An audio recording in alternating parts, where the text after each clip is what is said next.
Welcome to Corporate Warrior, the podcast that brings you the best advice on how to improve your health, optimize performance, and maximize productivity. With your host, Lawrence Neal.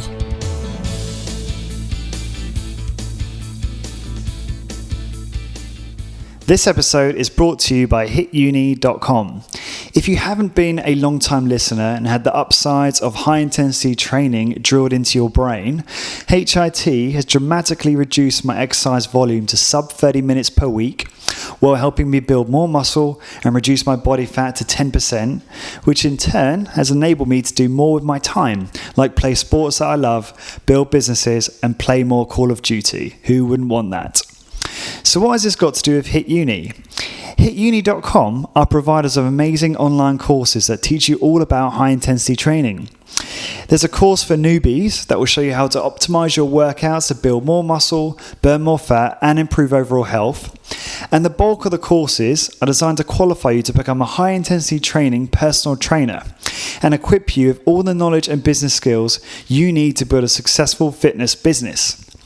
Hit Uni comes highly recommended by Body by Science author Dr. Doug McGuff, Discover Strength CEO Luke Carlson, Drew Bay, and Medex Precision Fitness owner Blair Wilson. It was founded by author and one of the UK's leading personal trainers, Simon Shawcross, who's been training people for 15 years and has supervised over 15,000 workouts. With help from contributors like Jimmy Moore, Dr. James Steele, and Edward Harrison, and inspiration from Arthur Jones, Dr. Ellington Darden, Ken Hutchins, Mike Mensa, Hit Uni is a goldmine for learning everything to do with high-intensity training. The courses are delivered online through the website, where you can learn via a variety of multimedia materials at your own pace. There's an online support and discussion forum where you can share ideas and ask for help. I personally used Hit Uni to build my own stunning physique, just kidding, but I have purchased a course to improve my understanding of HIT and improve my own results. The content is amazing, the courses are really easy to follow, and each section is organised into these bite-sized chunks that give you a real sense of achievement as you tick off each one. To get your exclusive Corporate Warrior 10% discount on any course you purchase, simply head on over to hituni.com, that's hituni.com, and enter the coupon code CW10. So again, head on over to hituni.com, choose your course, and enter the coupon code CW10. Thank you for your support.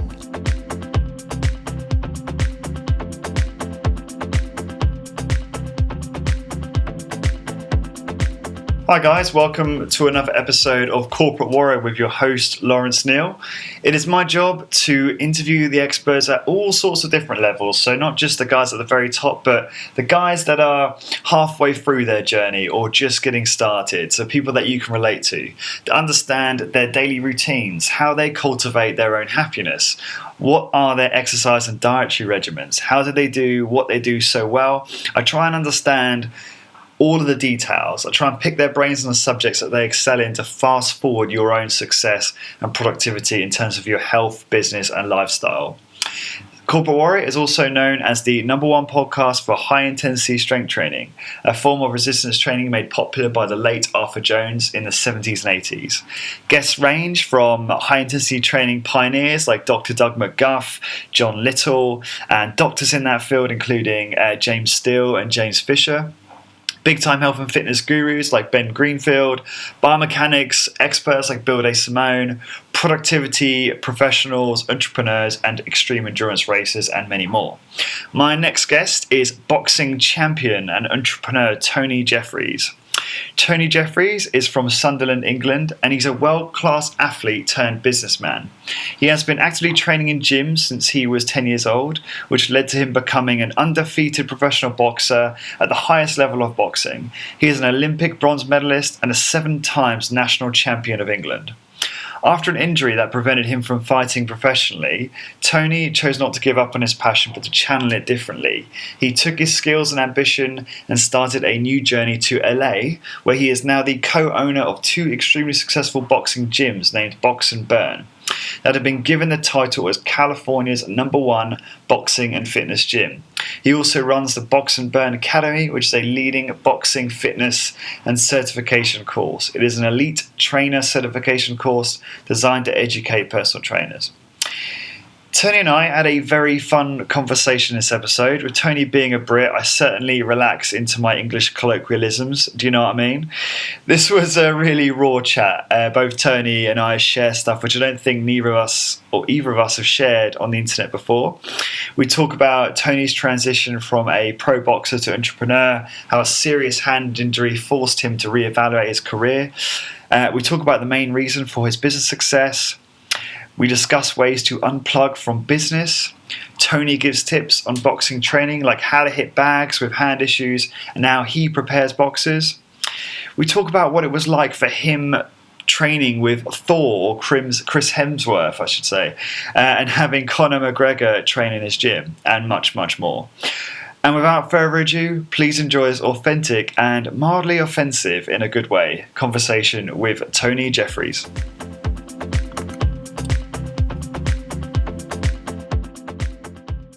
Tony, welcome to Corporate Warrior. Thanks very much for joining me. I really appreciate it. I wanted to kick off by asking you some questions about your business, and I'm interested in understanding a little bit more about how you achieved what your sort of story before you got into business, and then how you've achieved what you've achieved. So you were a professional boxer, and you had to retire due to a hand injury. It's my understanding, or hand injury in both hands, or one hand, was it? Both hands. Yeah. Okay. How did you make the transition? Maybe you could just start off by introducing yourself, talking a little bit more about your boxing past, and then how that progressed, and how that then transitioned into you becoming an entrepreneur. Yeah. Well, first of all, thanks for having us on this podcast. It's a great podcast, and I'm honoured to be on this. I think it's great, and I'm really happy with what you're doing. With your podcast has really helped me with my business by listening to them. So thanks for that. And a bit about me. I'm from the northeast of England, from a place called Sunderland. I'm sure you've heard of that because you're from England. But people in America, where I live now, they've not really heard of that. And I started boxing when I was 10 years old. I won 7 national titles. I won the European gold medal. And then my biggest thing that I did, win an Olympic bronze medal. When I was 16, I got put on an 8 years training program in the year 2000 for the 2008 Olympics. So I trained for 8 years with one goal in mind, which was the Beijing Olympic Games. Okay. I went all the way through the 8 years with some ups and downs, a few operations, surgeries, and then I obviously got the Olympics, and then won the bronze medal. After the Olympics, I turned professional. I had 10 pro fights, undefeated in 10 pro fights, but I was keep getting hand injuries, even from the age of 16, hand injuries. I had a hole in one knuckle, a tear in the other tendon in my other hand. I had surgery twice, and I tried absolutely everything, including even PRP. I'm sure you've heard of PRP. I have, actually. You have? I haven't. Oh, it's where they take the blood out of you, and then they divide the red blood cells and the white blood cells, and then they inject the white blood cells back into your affected area, and that's supposed to really help with like arthritis and stuff like that. So anyway, they've done that, but they done one better than take the blood out of my arm. They took the bone marrow out of my hip, and they injected that stuff into my hand. So anyway, it never worked. It's funny because I've listened to loads of your podcasts, and you've got lots of educated people on your podcast, scientists, authors, like really educate some really intelligent, educated people. And I've come on here, I've got no education. Everything I've done, I've learned myself into business and oh, you still there, Tony?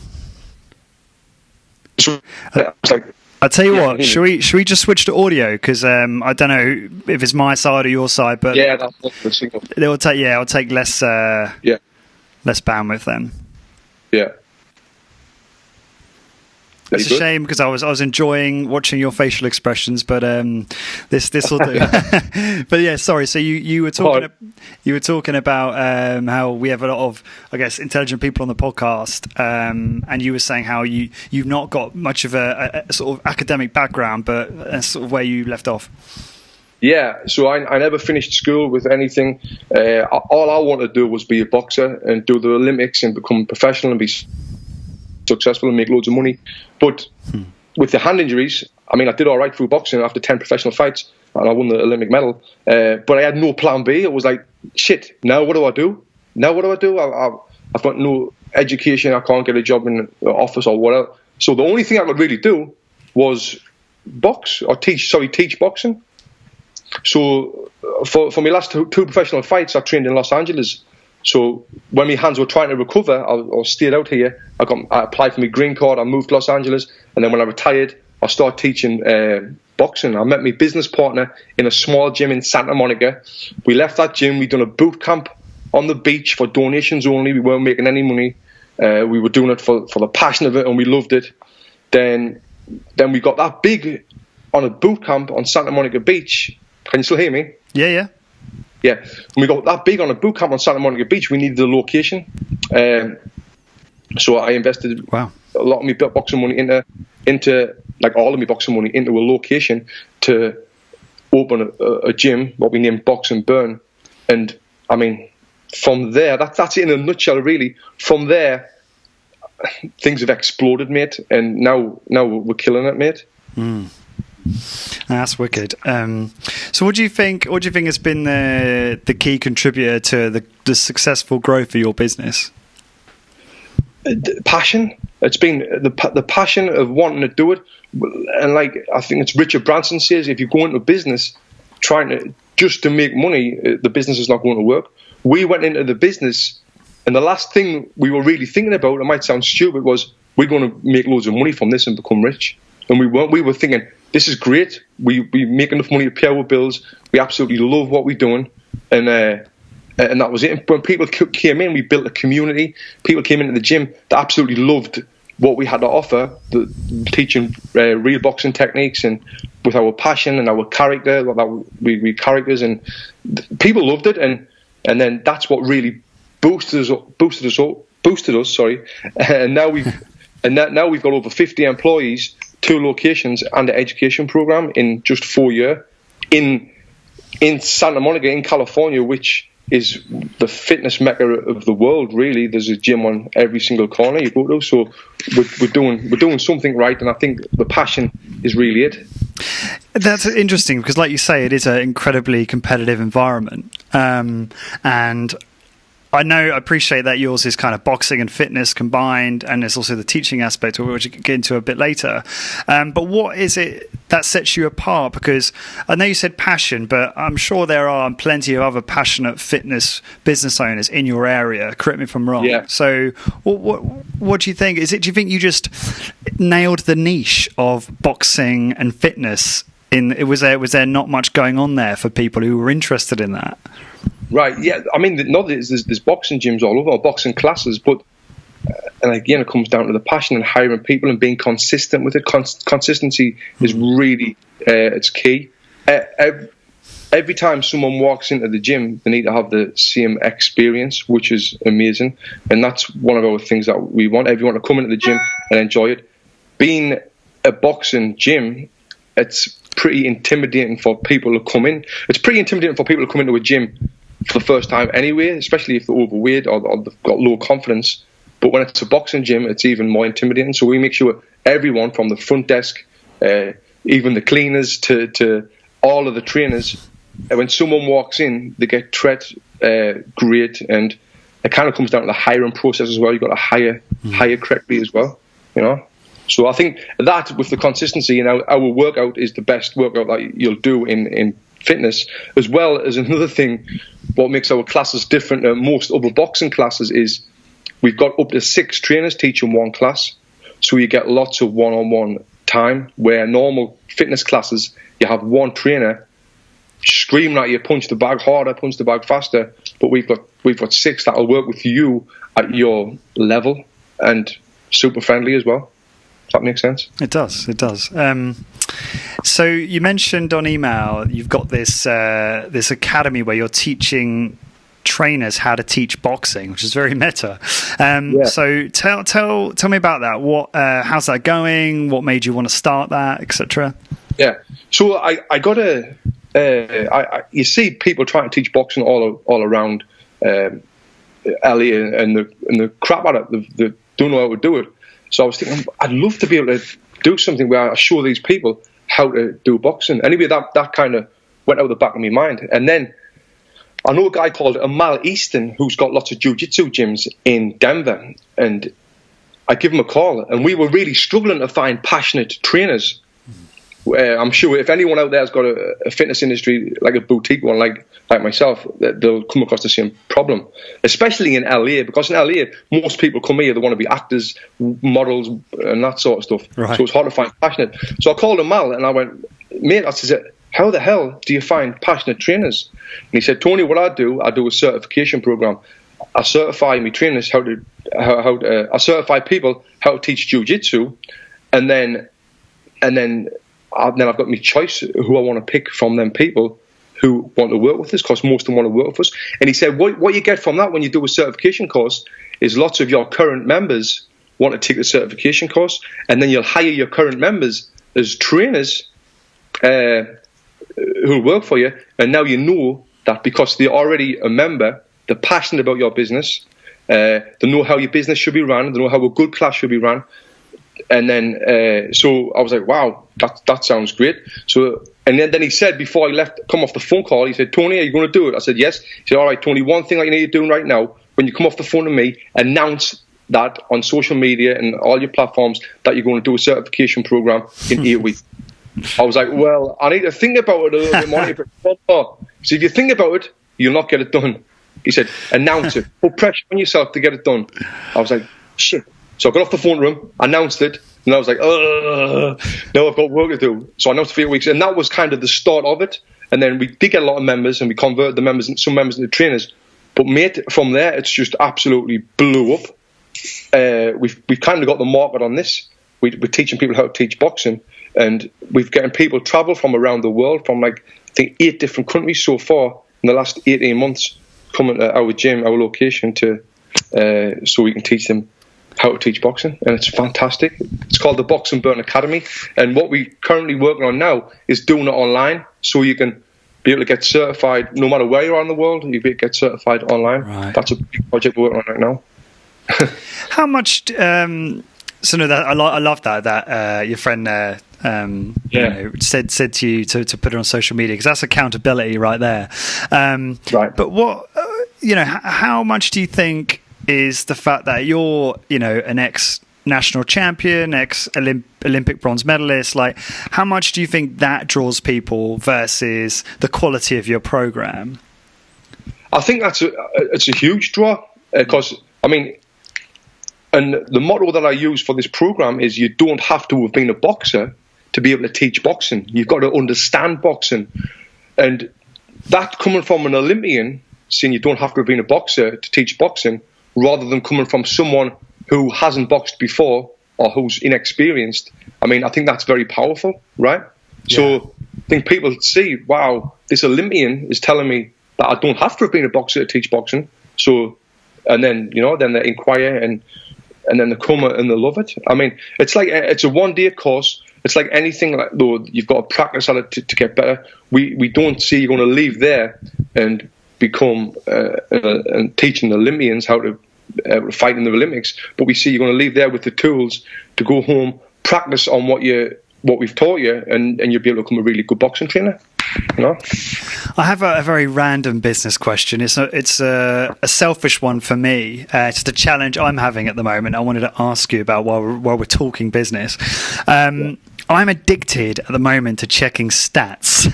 So last few weeks, I will check my phone across all the different social media platforms and, the podcast hosting platform, sales figures, like all that stuff. And I'll check it constantly. Even when I was on a stag do this weekend, I was checking it. And I know there's software. So if you're for instance, if you're on a browser, there's software like Stay Focused, which is like an extension which enables you to block stuff at certain times of the day so that you can't access it, so that you're reliant on self-discipline. But do you ever have this issue where you're checking some sort of like metric that's important to you to the point where it's neurotic and you're not getting important stuff done? Yeah, that's a great question. And when I was starting off in business, like with the gyms, I would check the numbers and check how many sales we'd done and check how many gloves we'd sold and this we'd sold. And and then how many Instagram followers that the gym's building and that sort of thing. At first, I was balls deep in that, mate. I loved it. I was like, we need to, and I was addicted, like yourself. I was addicted to it. But now, as time's gone, my focus is kind of elsewhere. You know, that I know that I'm comfortable. The business is solid. Now, my problem is, now I'm going to kind of reverse the question on you, because you sound like you're a little bit like this as well. My problem is switching off. When I'm in bed at night, the last thing I think about before I get to sleep, which is normally late because I can't stop thinking about it, is work and business and ideas. And the first thing I think about when I wake up in the morning is, I wonder, I've got any emails. I'm a workaholic. I'm addicted to it. And now that's something that I need help with, to try and switch off. Are you anything like that? Yeah, I am, and very much so. And I listened to you ask Gary Vaynerchuk this very question, right, because he obviously is like the quintessential workaholic, isn't he? Or often viewed as that. So, yeah, I have the same thing. But I'd be interested. So, when you're not working, so for instance, when you're spending time with family, do you find that currently that takes away from your experience, just being present with your family and that type of thing? Yeah, and it's affecting me. I mean, some of your listeners might have this problem, and I'd love, or they might have the answer to this, but it's affecting me family. One thing that helped is drinking. So last year I was drinking like nearly a bottle of wine every single night. And it was great because I'd forget about work. I would be happy. I'd be loving life and watching the TV with my wife and loving me, and everything was great. But obviously, that catches up. I put like 40 pounds on. I was eating shit. It's unhealthy for you. But that was my answer. Now, when I interviewed Gary Vaynerchuk on my podcast, that's what I was asking him for. Like, how the hell do you switch off? But I think that guy is like, he's a different animal, isn't he? He never switches off. So if you've any advice for me, mate, please fire away. Yeah. Oh, I wish I did, but I'm working on that myself. So I'm probably in a similar position. What I would say to everyone listening is, do not follow Tony's advice and drink tons of wine, because that is not a good idea. But I appreciate you being so honest about that. And alcohol can really help you to relax, and obviously it's a great sedative. So, sedative, but. So now this year I've stopped the alcohol altogether, and my mind's just non-stop. But another thing with this is, I'm a workaholic, but I absolutely love work. I enjoy thinking about it. I enjoy when I wake up on a morning thinking about it. I enjoy on a night thinking about it. But the thing is, it's slightly affecting my family life. I'm married with 2 kids, and my wife's great. She's laid back, but I know that it's not great for them, if that makes sense. Yeah, you know? Yeah, I think it surprises me a little bit, although I suppose it shouldn't. I consider, imagine with your business, obviously for me, corporate warrior is currently a side hustle, in the words of Gary Vaynerchuk, right? So it doesn't make enough revenue for it to be a full-time gig yet. So obviously, you have a successful business. So sometimes I think, when I do this, run this business full time, and I'm successful, I will make time for those other activities, and I'll be present and so on. And I kind of accept the fact that my mind's always on business and work, because they consume so much of my time at the moment. But it sounds like that's not going to happen if I keep going on this trajectory. Do you know what I mean? Yeah, that's funny, because that's what you think. All right, if I start making this much money, I'll be good. I'll be good. I'll be able to relax and do this and do that. But it doesn't work like that, because you start making this much money or being this successful. It's like, now I need to get the next level. Like, let's say this podcast blows up and even more, which I think it will, and you're going to get busier and busier, and then it's going to be, all right, now I need to start doing 2 a week. Earn more, and now I need to start doing this, and I think that's because you're an entrepreneur like myself. I think entrepreneurs have got that in them, where they're not really like me. It's like, I'm enjoying the journey to an unknown destination. I don't know where this is taking us, but I'm enjoying doing it, so I'm just going to keep on hustling and keep going and going and going until I'm dead when I'm 60 or 70. Do you know, I do. It just come to mind. I do have some ideas on this and things that have helped me, that I'm sure you've probably explored, which is meditation. So for people listening, you can try something like Headspace, which is an app, or Calm, which is basically where you sit quietly for sort of 10 minutes every morning, and try and focus on your breathing and not try and control your thoughts. And there's a whole kind of guided meditation if you download something like Headspace. And I do find for me that I'm a calmer and more present being that day. So that's one thing. And there's also things like... How long did it take you to get in to do that though? Because I've tried Headspace for like 3 seconds, and I'm lying on the floor thinking, I wish this would be up because I want to get to work. You know what I mean? No, I do. How long did it take you to settle in? To do that, it takes a while to be able to switch off, right? To learn that. It does. Like you, I'm like, this is a waste of my time. I need to get to work. Yeah. Like I think the same things, but I think that's a lot. There's a lot of naivety in that because, you know, I mean, I've not read a lot of the literature and the scientific studies, but you got guys like Ferris and Dave Asprey and some of these other, you know, top guys a bit, you know, promoting meditation. There's got to be something to it, right? Yeah. And you know, they believe that it can make you much more productive. In fact, they sometimes talk about it as being like the number one productivity hack. But for me, I found that like I could do like maybe 10 to 15 days in a row, and then I'd stop, and then maybe I'd do 5 days like a month later, and I've never been consistent, and currently I'm not meditating, which is very ironic. You feel like when you do it, you're better. Do you really feel like, or is it like, are you trying to tell yourself that? No, I do think I'm better. It's really hard to.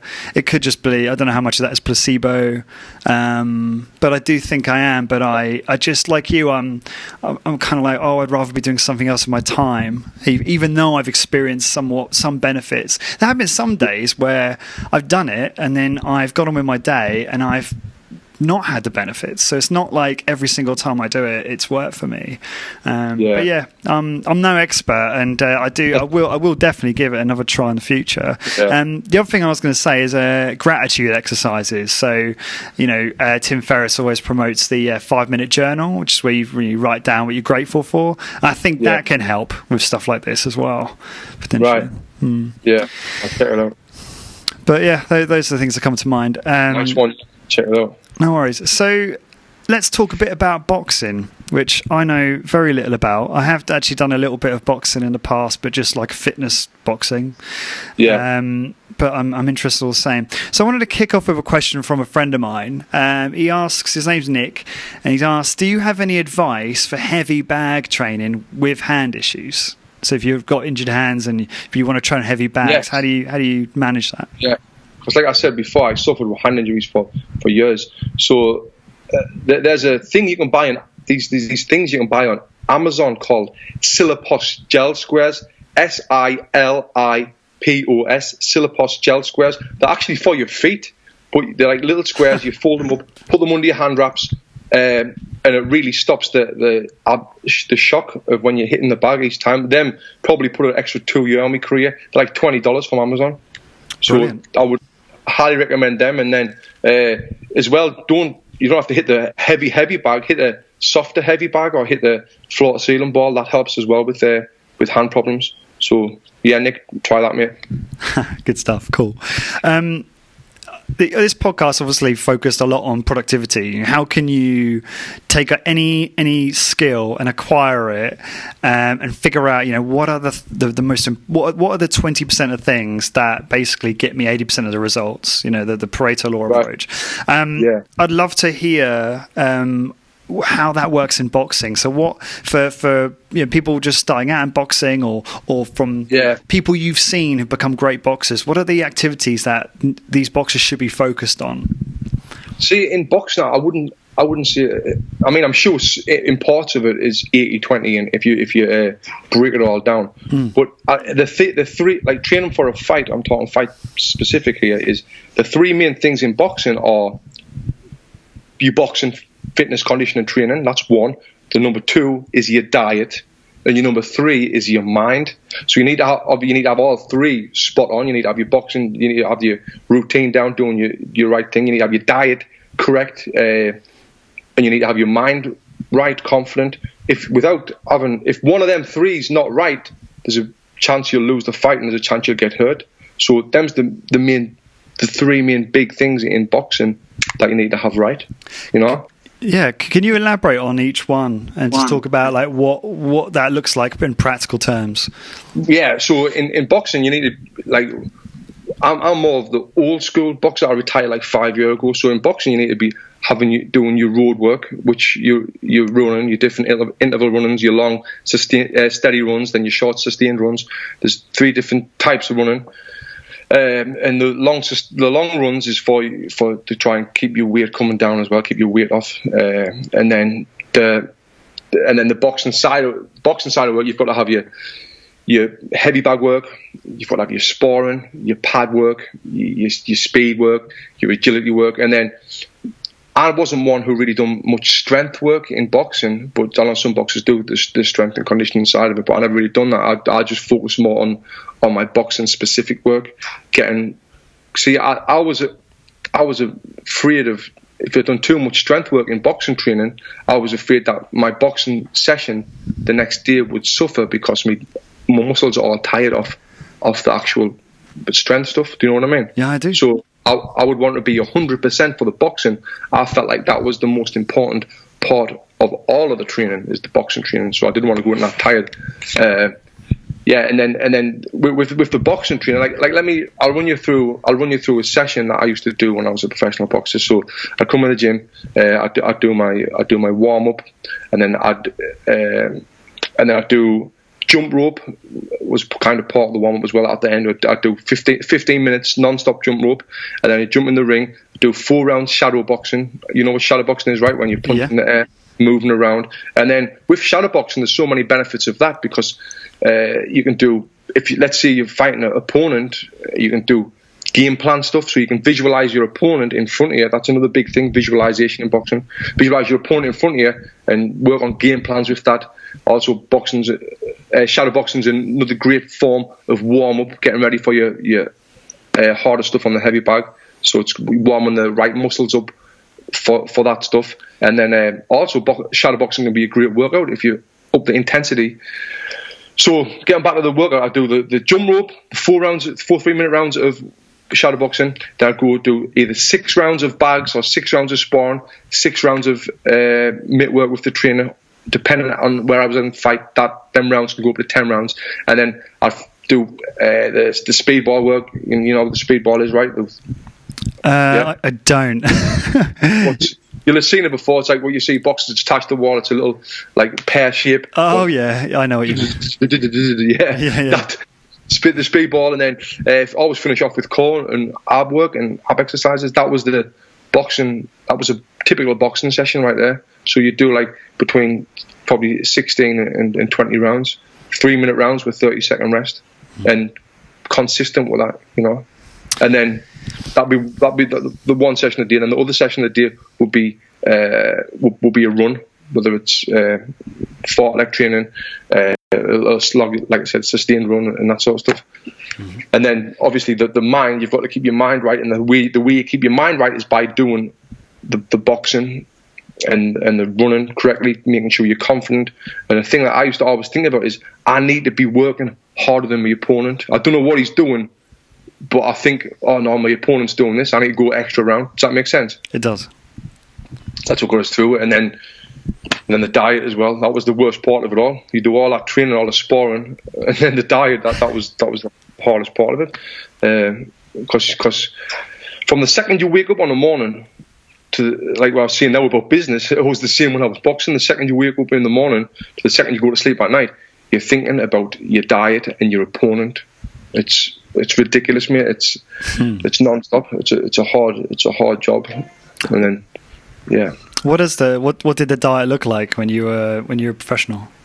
Yeah, so the diet was, I used to have oatmeal every single morning for breakfast. You know, it's funny that now I feel sick when I see oatmeal, because when I was boxing I had it that much. You know, porridge. And I used to have it with water, maybe a couple of berries, and I used to drink a shit ton of water. Then I'd have a fruit snack in late morning. Then for lunch, I would have like maybe, well, I don't know, like potatoes with chicken and lots of veg. And on the evening, I would keep off the carbohydrates. I know there was a podcast you had just done where someone said they agreed with carbohydrates or something, right? What was that? Do you remember who that was with? Oh, was it a recent one? Oh, Gary Torbs is the opposite. Is that who you're talking about? Yeah. So he's kind of anti-carbohydrates, anti-sugar. Right. Yeah. I mean, that's definitely anti-sugar, but with the carbs, no, I would keep off the carbs after my run, and then all I would have on the evening was vegetables and meat. And then like I got told, like, if you go to bed with carbs in your body, it stores as fat. So I'd never done that. I don't know, that was a while ago. So you can tell me more about that. Well, no, that's interesting because it's kind of like a lot of the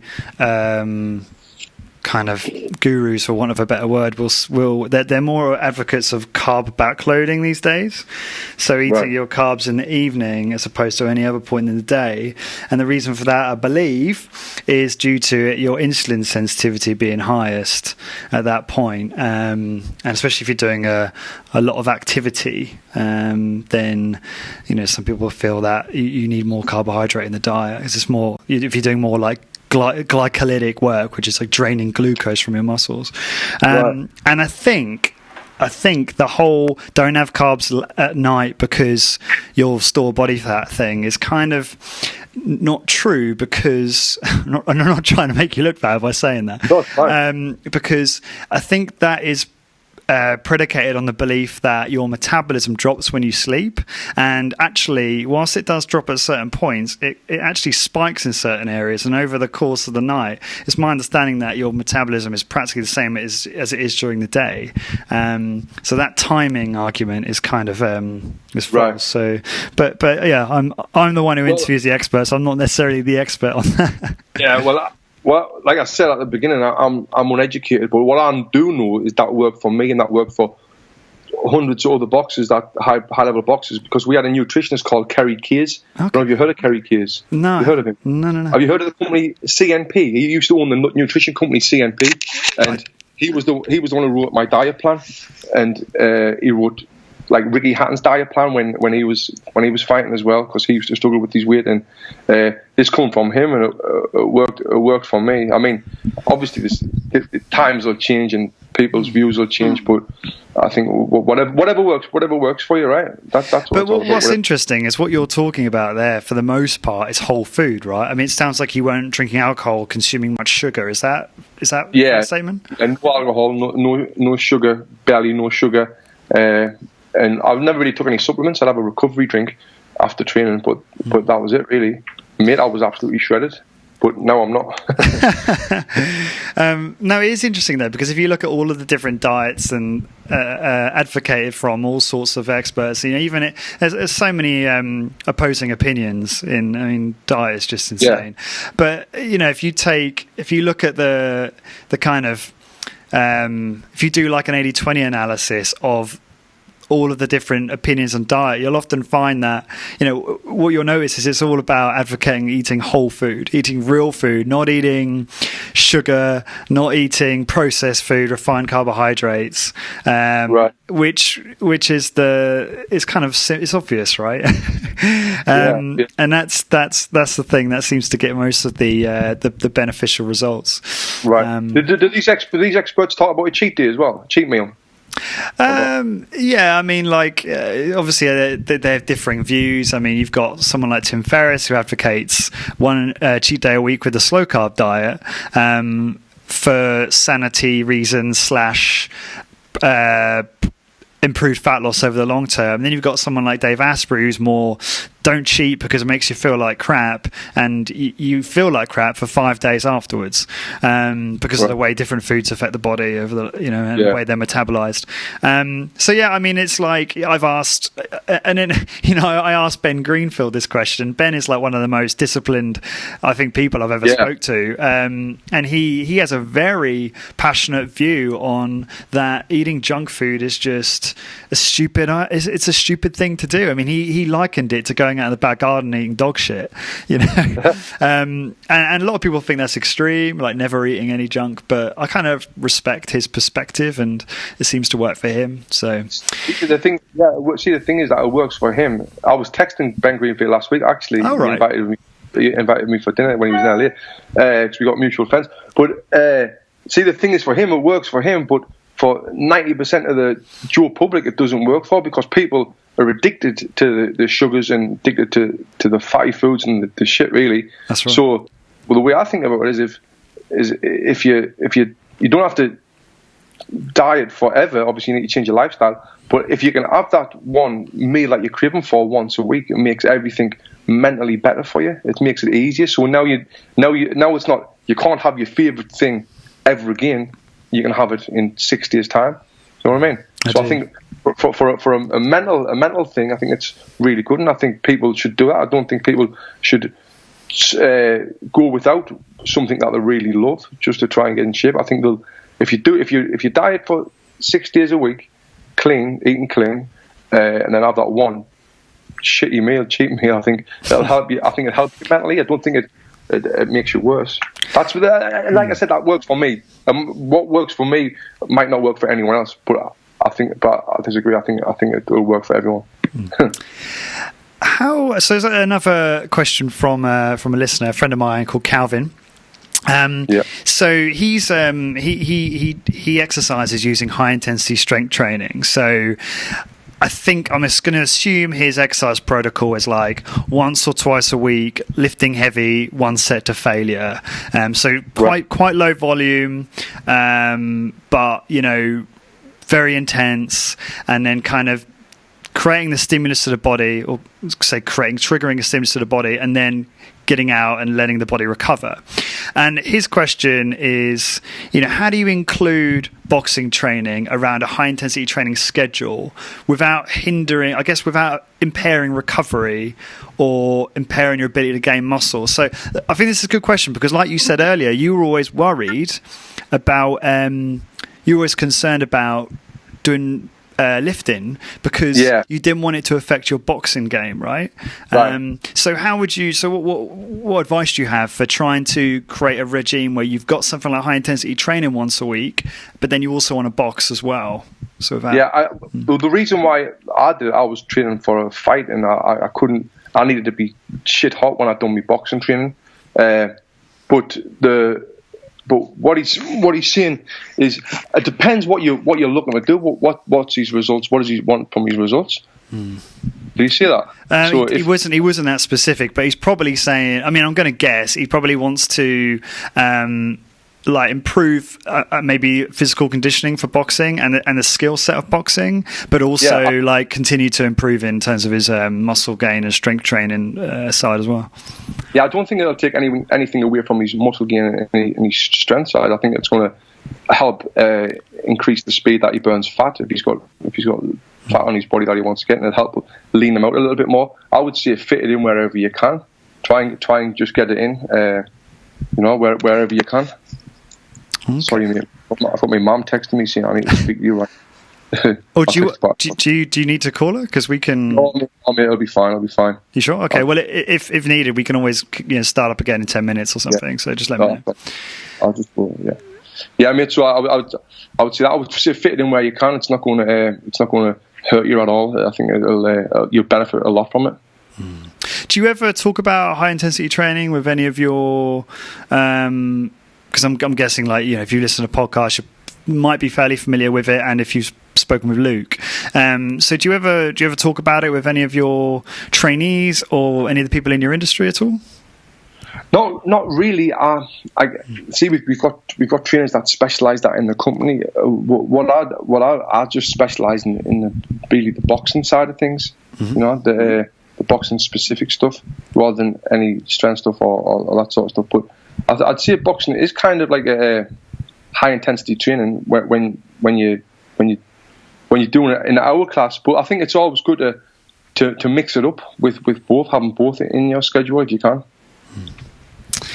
So you've trained some very high-profile people, which is really, really cool to see. I saw pictures of you of Conor McGregor, and I watched the interview talking about how you really focused on, which was very inspiring, his humility and his iron jaw. Right, yeah. But I'd be interested. Like, what else do you think? Did you find really interesting about Conor, and when you spend time with him? I never actually trained him. He come and train in my gym with his trainer, and I watched him a lot, and I spent a bit of time with him. A real good guy, but I mean, Conor is very talented. That's why he is where he is. Not just outside. He's very talented outside the ring as well, but inside the ring or the cage, whatever you want to call it, he's very elusive. He's very fast. He's the real deal. But there's big talk of him fighting Mayweather now. I mean, that's like it's like two different sports, really. Do you know what I mean? Yeah. He'll get beat up if he does that fight. But I mean, he's a amazing athlete, a very hard worker, and he's a great lad. He's sound. He's a real good lad. So if he were to fight Mayweather, that would be in a boxing ring, right? It wouldn't be Mayweather going into a UFC cage. Yeah, it's a boxing ring. They're talking about fighting in a boxing fight, and where he's not going to do very well, but he's going financially. It's going to be the biggest grossing fight of all time. And at the end of the day, mate, that's what it's about with sports. With the combat sports like boxing or MMA, is get in, make as much money as you can, and get out while you're still healthy. So if he makes 100 million off this fight, I mean, fair play to him. He deserves it. So I hope it comes off. Yeah, that's interesting because, like, I hear, I sometimes I listen to Joe Rogan's podcast, and I was listening to them talk about how the head injuries can be so dangerous. The risks of head injury are obviously very high, and then the long-term effects of serious head injuries can be like massively debilitating. And it is to me. I mean, I admire it, and I think they're incredible athletes, and the skills they have are insane. But I would never personally could put myself in that type of situation and do something that's so high risk. So it's interesting you say like a lot of them do it for the money. But do you think what proportion do you think do it because they're really passionate about it? Well, I think with this, I mean, this fight is a one-off. Do it for the money, but most fighters are passionate about fighting. But it's funny what you say about the head injuries, because that's something I'm right into right now. I'm thinking about that because about a year ago, I don't know, on one of my podcasts, I spoke about how many times I'd been punched in the head. I wonder how many times I've been punched in the face. I had 106 fights. I had 106 fights in my career, right? Mm-hmm. And then for each one of them fights, I worked it out. Let's say I sparred 10 times for each one of them fights. Then each one of them spars, I sparred 8 rounds. Then each one of them rounds, I got punched in the head 7 times. That's what I worked it out at. So it's a rough guess.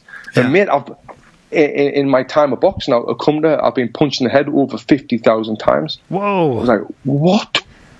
I got punched in the head over 50,000 times.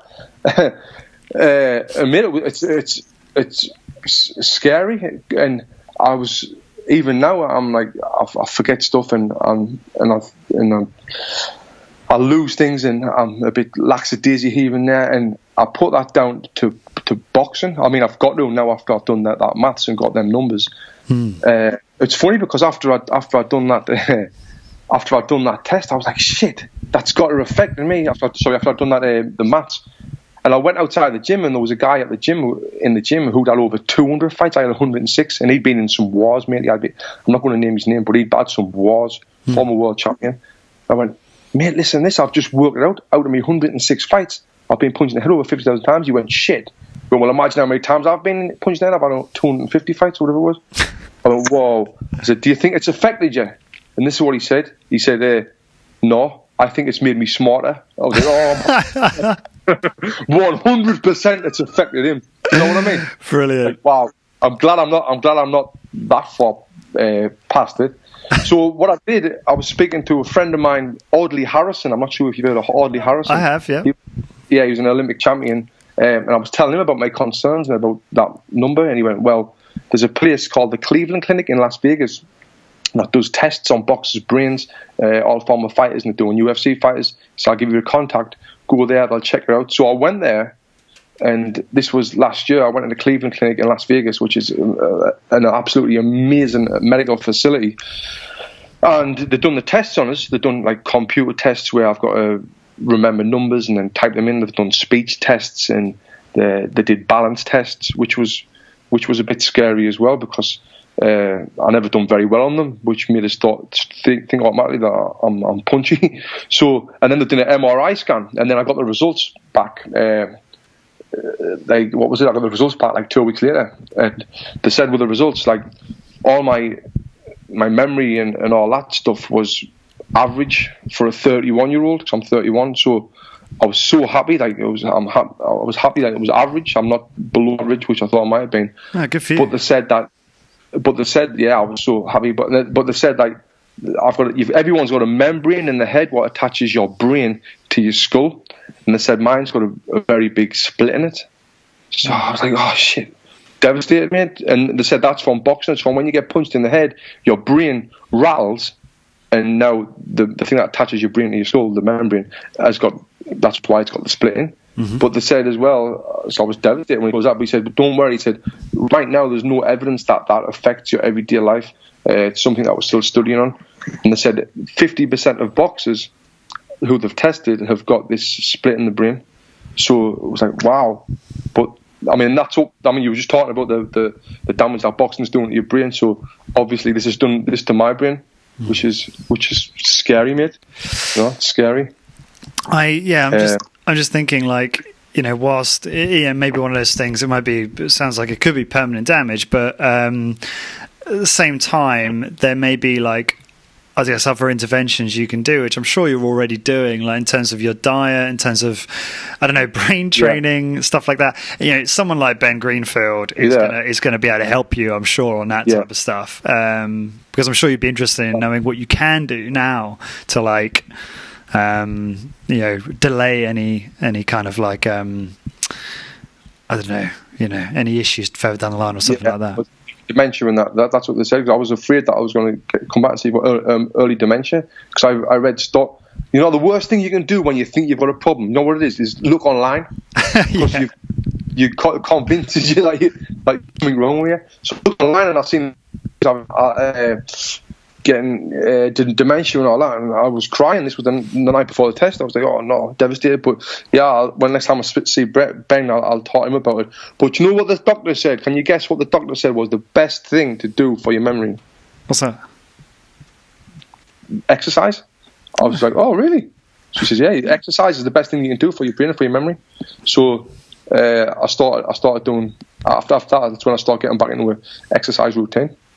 That's really interesting, because I've heard the same for, obviously saying strength training is a form of exercise, and it's something to do with brain-derived nootropic factor, I think, which I think is the hormonal mechanism or whatever that is involved in that. So I don't know much about it, but no, that sounds quite interesting. And So, I mean, it's just scary. Go on, mate. No, all the best, and I'm sure you'll be fine, mate. But just I guess be proactive and trying to do what you can to improve your situation going forward. So we digressed there a little bit, which is what we do on Corporate Warrior, and it's absolutely fine. So I was looking at some of the people you trained at the gym, or had trained at your gym, I should say. And I noticed Chris Hemsworth was one of the first guys you had listed, and it's not too long ago I watched like all of the Thor movies sort of back to back. THOR for those listening. And so, pretty impressive bloke, very impressive physique. What was, how did that happen? How did he end up training at your gym? Like, what was he like to speak to, all of that sort of stuff? It was funny. He came in the gym when we first opened. I think we had one box and a few bags, and he said, I come in and I went, oh, nice to meet you. I'll fill a waiver out. I never recognised him. He filled the waiver out, and I went, oh, you're Australian, whereabouts? And I told him, because I fought in the 2006 Commonwealth Games in Melbourne, so he was all interested in that. Then he started working out, and he come back to the desk, and he went, the gym was empty at this time, do you think you can do some mitt work with me, mate? Holding pads. And I was like, no, mate, I'm about to go for my lunch. Here's my number, text us next time and we'll do some. So he was like shocked and he was all right. So he went. And then I walk outside the gym to go and get me lunch, right? And there's about 50 paparazzi cameras there. I'm like, what? This is in Los Angeles, it's everywhere. Like, what the hell? I went, what are you doing? I went, Chris Hemsworth's in there. I was like, oh. So I'd never seen Thor. I Googled him. This is like 3 years ago. Like, shit, look at him. And I've just said, no, I'm not training yet. So anyway, he left. And then he texted us a few weeks later. And then he come in. I start training him regularly. And, mate, he's an absolute beast. Absolute beast, mate. And that's the thing. Like, there's a huge list of celebrities and high-profile people that I've trained. But as well, people who's not on... Obviously, I put the high-profile people on the website, but there's a lot of people like who's successful who I train. And one thing that all successful people, whatever industry they're in, like Chris Hemsworth, is an actor, I train a stonemason who's a multi-millionaire stonemason, doing like that. That's not a glamorous job. But one thing they've all got in common is the work the arses off in the gym. They work so hard. Really? You know what I mean? And it kind of shows like, to be successful, you've got to work hard. I've never trained a successful, lazy person in my life. No, like in a different field. But yeah, back to Chris Hemsworth, mate, he was a beast.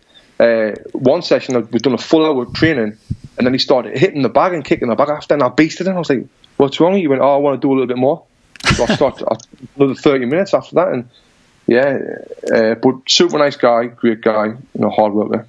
Was he like preparing for a role, or was he just off? Was it off time between movies, or Yeah, he was preparing for a role in a movie that he shot in Japan. I'm not sure. I can't remember the name of it, but it worked out really. Mate, I'm all about networking. I'm a massive networker, not just social networking. Like in general, being nice to everyone and good things happen and all that. And Chris Hemsworth, because we got pretty close, he saw this movie that I'm doing. They need to find a place for the stuntmen to train.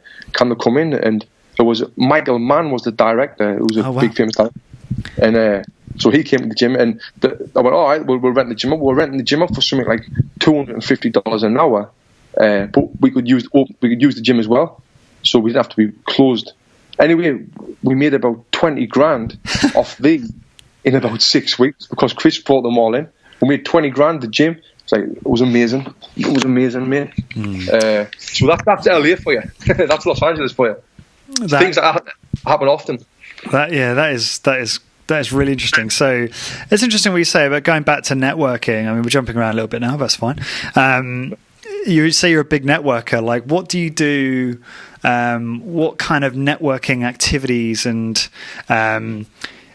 do you actually participate in, and do you keep like a schedule of stuff like that you attend and that type of thing? Yeah, I don't really keep a schedule, and the thing that comes being a networker is natural to us because I'm nice. I'm a nice person. I'm easy to get along with. I'm easy to talk to, and then I think with networking as well, it's opportunities come along, and you meet someone and they might invite you here, or they might introduce you to someone else, and then you meet that person who will introduce you to someone else, and by the end of it, because you're a nice person and I call it good at networking, and you exchange numbers and giving business cards and talk to them, and not trying in a salesy way, but trying to get them into the gym.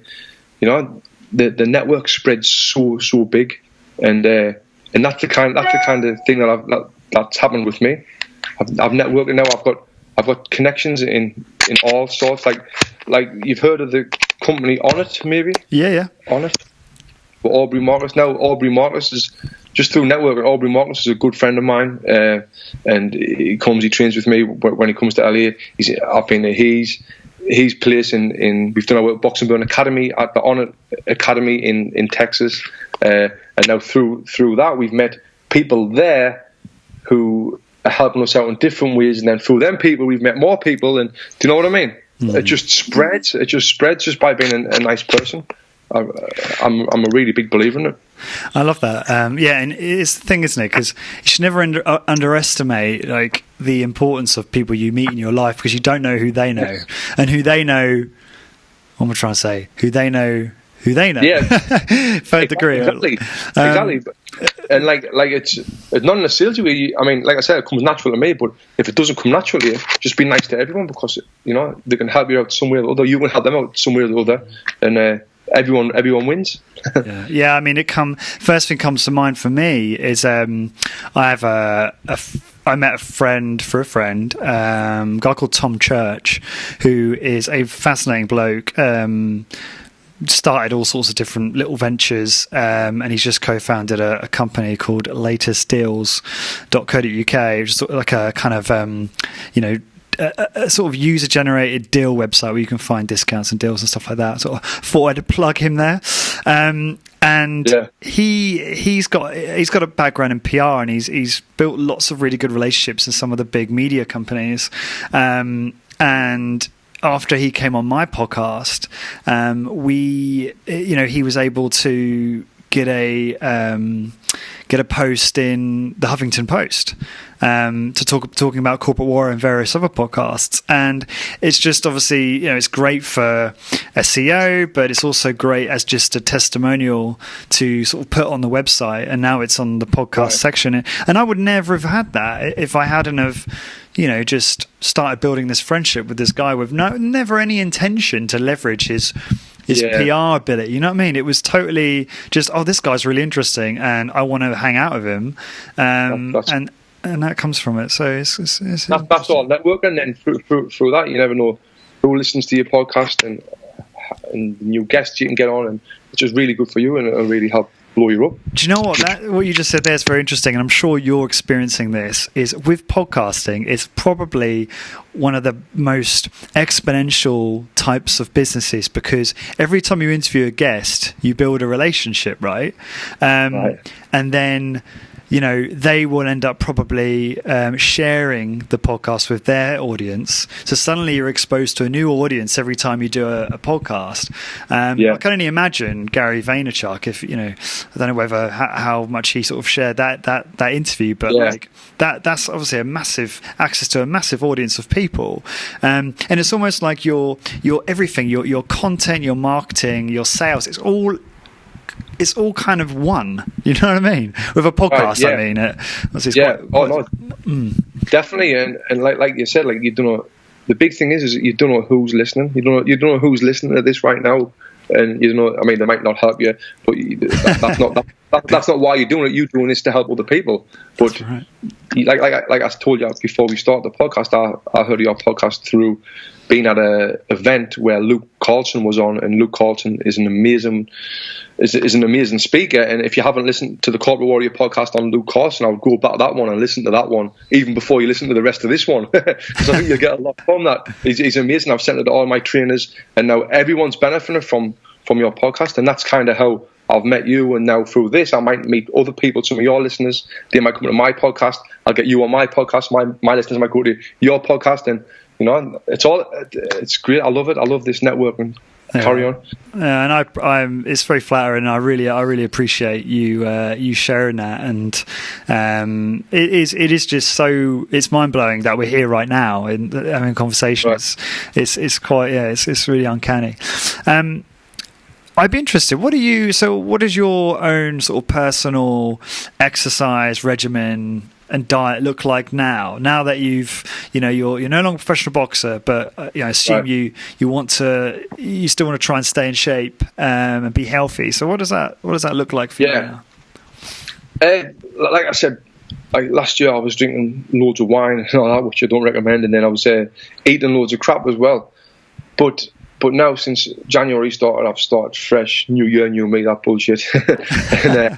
and now my diet's clean. I'm just being sensible. I'm trying to keep off as much off sugar and that sort of thing. Drinking lots of water.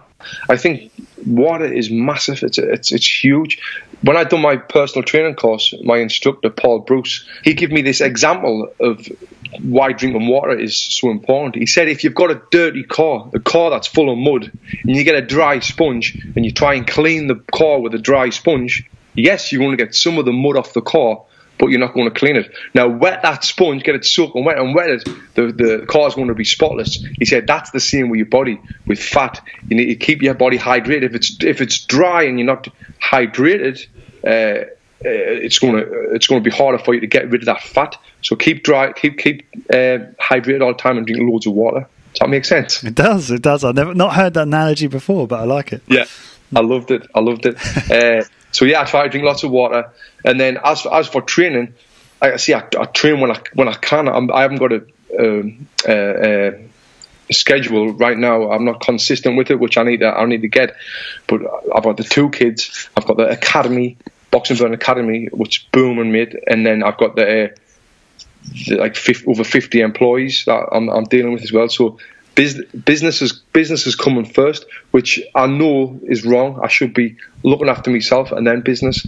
But like I said at the beginning, I'm absolutely loving business, and that's kind of my priority. So, but when I do train, I like to do boxing workouts. You know, I do some like shoulder and body sparring. It's funny we're talking about the brain problem on a few days ago.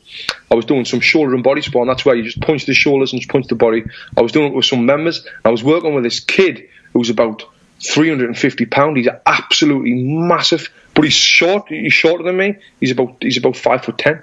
So we're shoulder and body sparring, and then he hit me by a mistake really hard in the jaw, and I got a black flash. And I've never had this before. I got a headache within about 30 seconds. And I was like, oh no. And then I had a headache for the next 2 days. So it made us think, like what we're talking about with the brain trouble and all that, it made us think, shit, I shouldn't even be doing this shoulder stuff. I told my wife's an emergency room nurse, and she said she got angry and she told me not to spar her again. So anyway, that's a little story. But back to my training regime, that's kind of it. I like to do the boxing specific stuff. And when I come back from that brain scan, I start doing some work with the trainer in my gym who works on mobility, and I told him I wanted to work on things for my brain. So he did different exercises where there's no names for the exercises. If you put in YouTube Tony Jeffries brain training, you'll see a workout that I've done with him where he puts like numbers on the floor and he shouts a number, and I've got to run the number where he throws a ball. I've got to catch the ball. So now I'm working my mind with my body and doing that sort of stuff. Does that make sense? Yeah, it does. Yeah, like doing all sorts of different. It's kind of like games that you play as a kid, but I loved it. It's a lot of fun, and that's something that I need to continue. I keep hiring him and do more sessions like that. But if you look on YouTube, you'll see a good video of that. Okay. So, so any more to add on the kind of exercise regimen or diet, or would you say that's kind of where you are at the moment? Yeah, with the diet, I'm just trying to be sensible, you know. I think with a boxer, I started boxing when I was 10 years old. I started dieting when I was 13 years old, because when you're off a fighter, you've got to try and get to the lightest weight you possibly can, and then weigh in at that weight, so you're not fighting people who's much bigger than you, because everyone does it. So I dieted from the age of 13 until I retired 4 years ago when I was 27. So when I hadn't stopped boxing, it was like I can eat anything I want. So I ate twice as much as normal. I put weight on and all that. So, but even now, it's hard for me to get focused into a proper diet. You know, I'm happy with where I am. Do you? So your family still live in Sunderland? Is that right? Yeah, my family live in Sunderland. My wife's from Sunderland as well, but she moved here. We moved here together like nearly 5 years ago now, and we've got 2 daughters that were both born in Santa Monica. We've just actually applied for our citizenship as well, so I've got my test in 2 weeks, so I'll be a dual citizen. Oh, cool. Okay. And I remember you saying, I watched one of your, I think, daily videos, and you were saying in it that you feel like you're on holiday every day. Do you ever miss home? Do you have no regrets, and you live kind of in the Santa Monica area for the foreseeable? Do you think? Yeah. Oh, yeah. I'll never move out of Los Angeles. It's amazing. It's like hot now outside. I'm wearing my shorts. I put my vest on. I'll go outside and shorts, t-shirt, shorts, vest. It's like that nearly every day of the year. It's amazing, and And that's the thing about back home. It would be all right back home in Sunderland, but the weather's just crap. It's miserable, and it gets you down mentally. And I went back home in October, and it kind of reminded us why I left. You know, Really? And I'm proud of where I'm from, but like, there's nothing going on out there. I couldn't be doing what I'm doing now, being as successful like I am now, if I lived back in Sunderland or back in the UK. You know? Yeah. Like especially this industry, everyone in LA works out. It's kind of, especially the west side where I am in Santa Monica, it's kind of like part of your lifestyle. You people wake up, to go to work, to eat the lunch, to leave work, to go work out, to go home and do whatever they do. It's part of your lifestyle. Where in England, it's not like that yet. But I really believe that it will start to grow to be like that. Everyone's fit and everyone's in shape. Interesting. Okay, so another question from a very, very close friend of mine called Stuart. I'll say the names because, you know, I think they appreciate me saying the names. Although Stuart Ralph has actually been on the podcast and he has a very successful podcast of his own. What's it called? It's called it's great. It's called OCD Stories, the OCD Stories, and it's very, very doing really, really well. And it's all about I guess mental health. But more specifically, different types of OCD and how to recover, because he suffered from it and still suffers from it to an extent.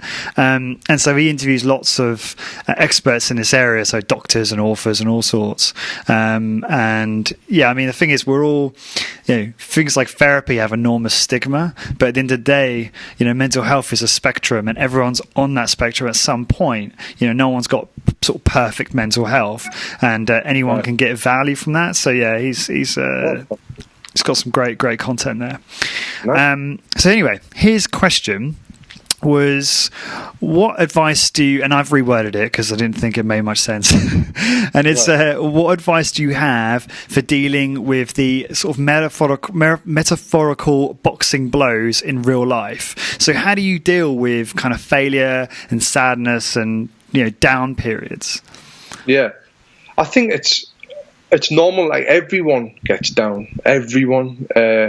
It doesn't matter. Like we spoke about earlier on, about when you get more successful, you want to do this and do that. You think when you get more successful, it's going to make you happy, or you can earn more money. It's going to make you happy. It doesn't really, does it? So I've just got to deal with it like everyone else. I do get down sometimes and feel down the dumps and feel a bit depressed. But you've just got to deal with it and get on with it. I haven't got any answer to say I do this and this works. Although I did one time start reading a book called The Power of Now, which really helped with getting you out of feeling down when you feel down. Who wrote that? And the Power of Now by who wrote that now? Have you not heard of The Power of Now? It rings a bell. But I can't remember. I don't know who wrote it. I'm going to bring it up. Keep talking. I'm going to search it. It's a huge by Eoch Tolle or something like that. Anyway, but the way that helped me was because it kind of tells you to try and pull your mind out of yourself. If you look at yourself from the outside looking in, what's the big deal? What's the problem? Does that make sense? You know?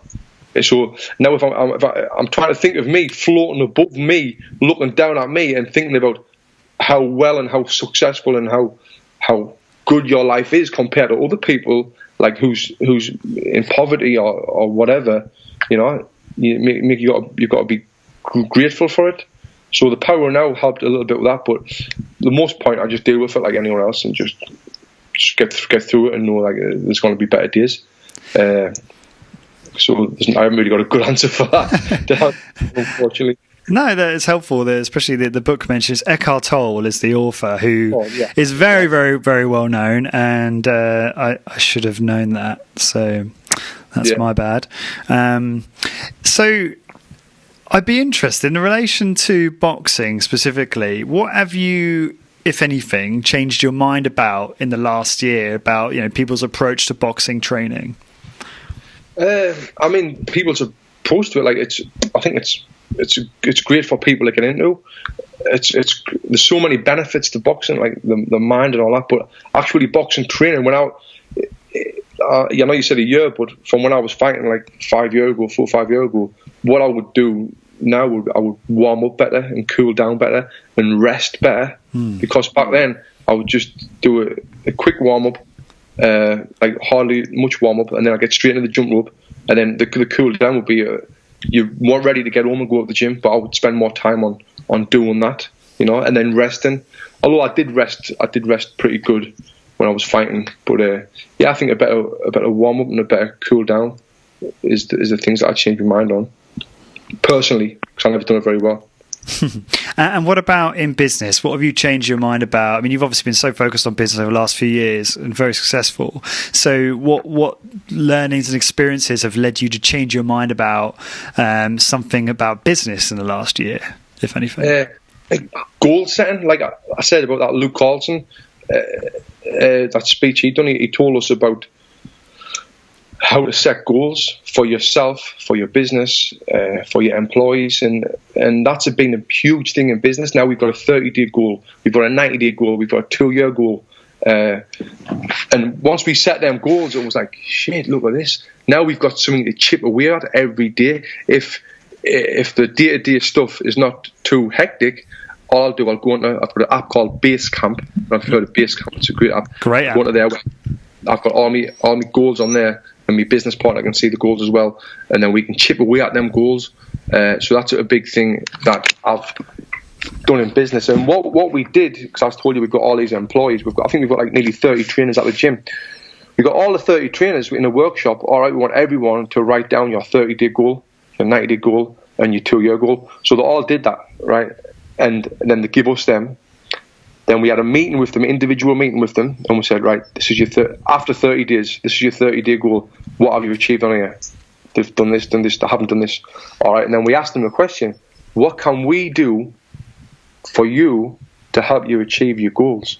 So now all our staff is super motivated because they're not just working like kind of like a dead-end job. Obviously, personal training's not hard. But now they've got like these goals, and now they know that we're going to do what we can to help them achieve the goals, and that really motivated them into work, and they start working harder, working better, and getting more excited about the company and about working for us. So that was a big thing in business that we've done, and that I think's been very, very beneficial to us. Do you still get that's really interesting, and I mean Luke is really into this stuff, and I can see how some of that good stuff's rubbed off.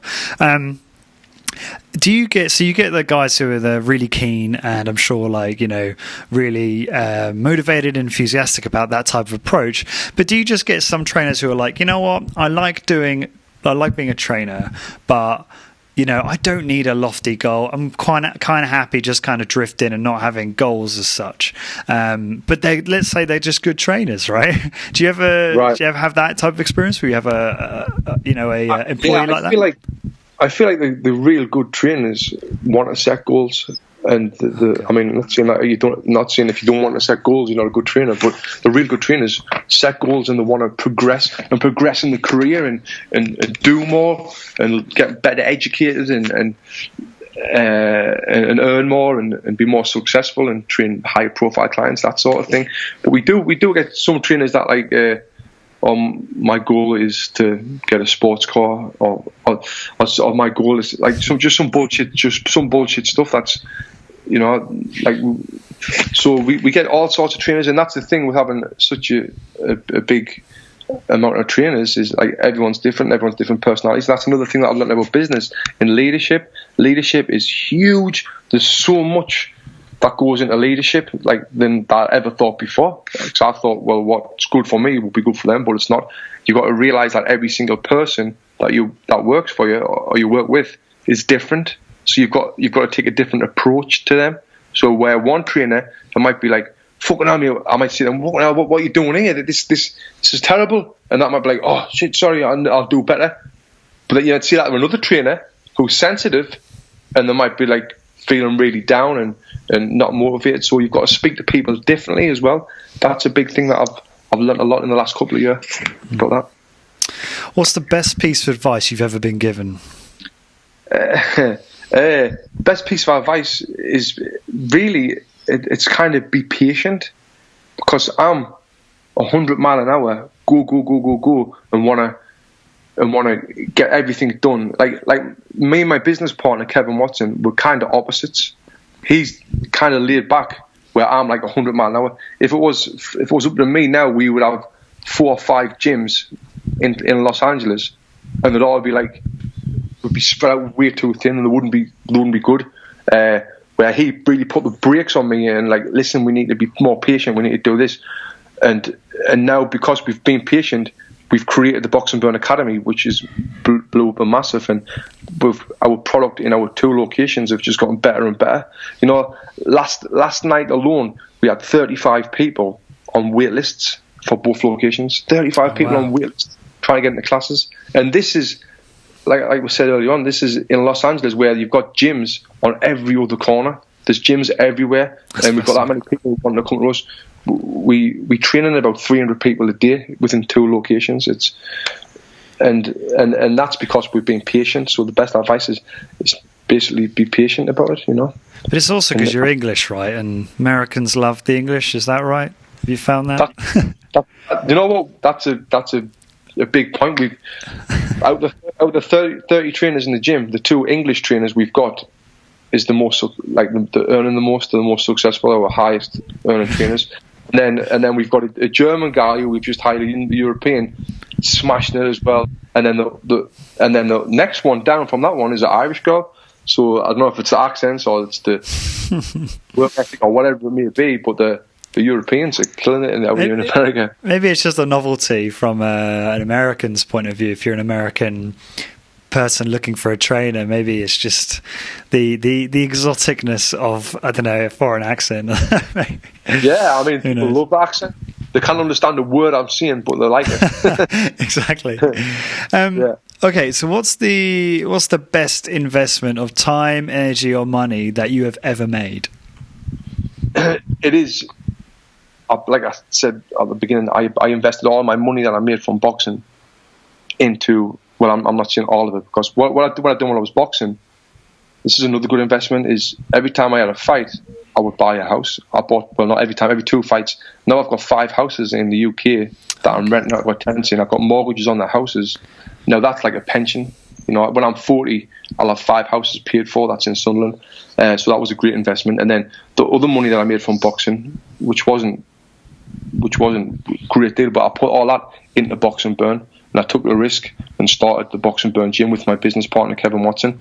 And that there, investing that money and then putting the time and energy into that, we were working some nights till 1 o'clock in the morning, getting up at 6 o'clock in the morning, and we were just working our arses off, and we loved it. And I think that's the best thing I've ever put my money into. Well, them 2 things, you know, every time. That's really interesting, because a lot of athletes will spend their money on ridiculous things like jewelry and cars and all sorts, but you had the maturity to invest your money quite wisely, you know, having been so young. So why do you think that is? What led you to do that? Did you have good mentors who helped you with that, or was that just your own decision and to do that? Yeah, I think my dad was a good businessman, and I think I got the genes from him. Even though my dad told me at the time, don't buy houses, I ignored him and I bought the houses because the property prices were iffy. But I've always been a good businessman. I was a businessman before I was a boxer,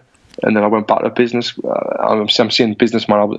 I used to buy and sell shit. I bought a catering trailer, and it was funny, like 2 years before the Olympics, I was working on a burger van, flipping burgers outside of Stadium Lights on football ground, and to make a living. And then I sold the burger van, made money in that. I've always been a bit of a businessman. So when I come to the property, I was like, nah, I need to do it. I can put so the houses that I bought, they were worth $60,000. They're all around £60,000. I put 15 grand down, which is 25%, and then I got tenants in to pay the mortgages. And now since then, all the houses' values went up about 15 grand each. The houses will be, like I said, they'll be paid for in 9 years, and then in 9 years I'll have I'll have 5 houses worth about £80,000 each. Which, I mean, it's not millions, but the rent off them is going to be like a nice little income. Do you know what I mean? Yeah. So it was smart. And on my podcast, my podcast is called the Boxing Life podcast, where I talk about boxing and life, and that's what I try to advise boxers to do that, because I've got friends who's made a lot more money than me in boxing. I never made that much, and some of them still live at home with the parents, and they've got like they might have 200 grand in the bank and buying flash cars, going out, taking all the mates out, drinking all that, but they're not smart enough to go and invest the money into something good that'll be worthwhile in the long run. You know, where I was and where I'm very happy now that I did that. With those houses, do you make a cash flow of those, or is it just all the money goes back into the house to pay off the mortgage? So yeah, that's a great question. So now I've basically forgot about them. They're there. I've got a property manager looking after them. She takes 10% of the rent off them. I'll be making a little bit of money each month off them. But now that's just all building up into an account, and at the end of the year, I'll pay me tax on that. And then if there's ever a problem with a house, I'll be able to fix the problem with that money that's building up now. It's getting a big lump of money now. So that's.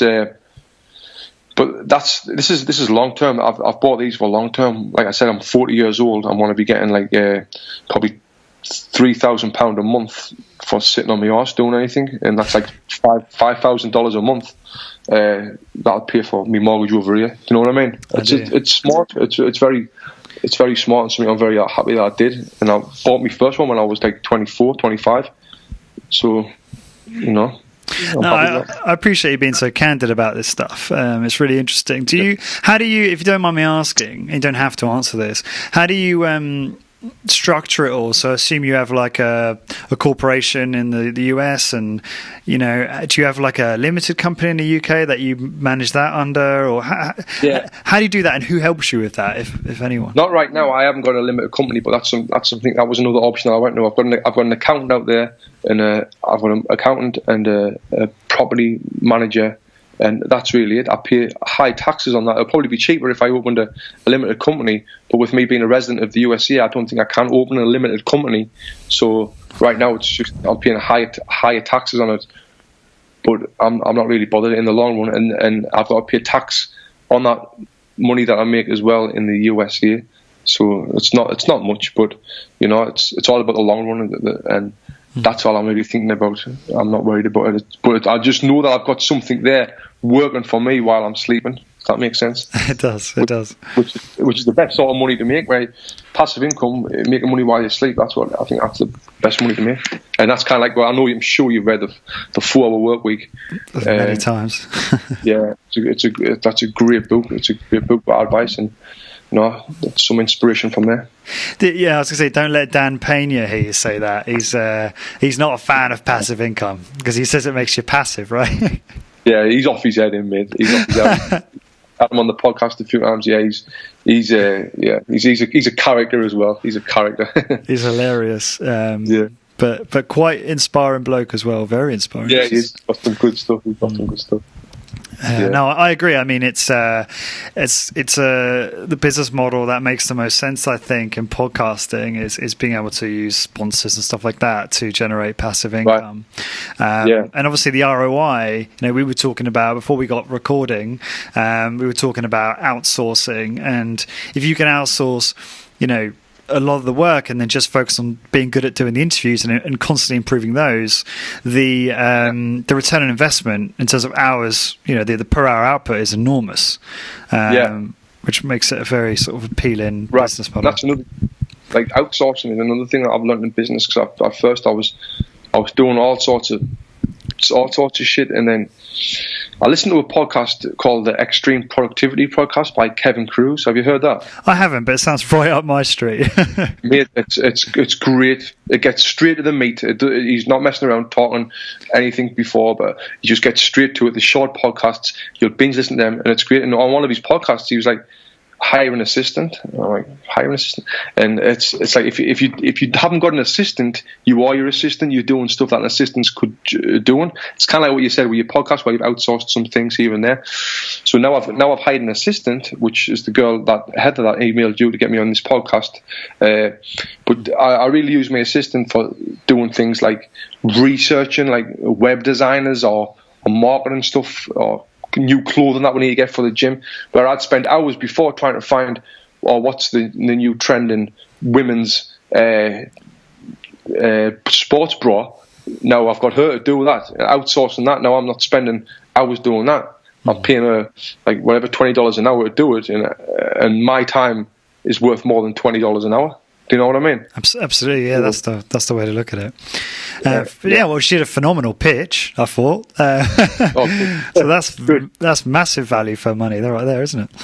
Yeah. Cool. It's good.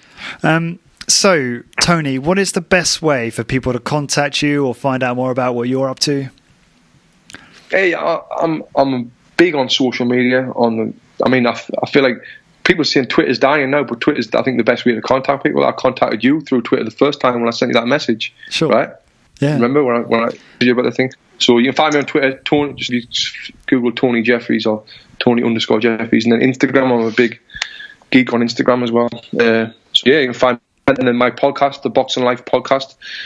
If you can go and listen to that. Another thing a question that you had on your list to ask me, but we've never answered. I try to give your listeners and yourself a bit of what I do. I'm not a big reader. Have you heard of? You might already heard of it. An app called Blinkist. Oh yeah, Blinkist. Yeah. No, go on. Sorry, I should have asked you that, but I was just conscious of your time. That's all. But no, yeah, go on. Yeah, I've heard of it. When I said I'm worth more than $20 an hour, you're like, all right, let's end this right now. No, I'm all good. But yeah, Blinkist.